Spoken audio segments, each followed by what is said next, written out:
చూపవమ్మా.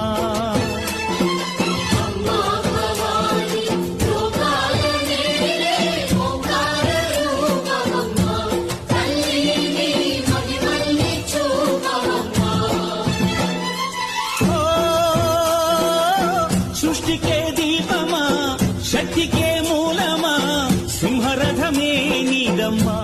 అమ్మ దుర్గమ్మ భక్తులను దీవించుమా.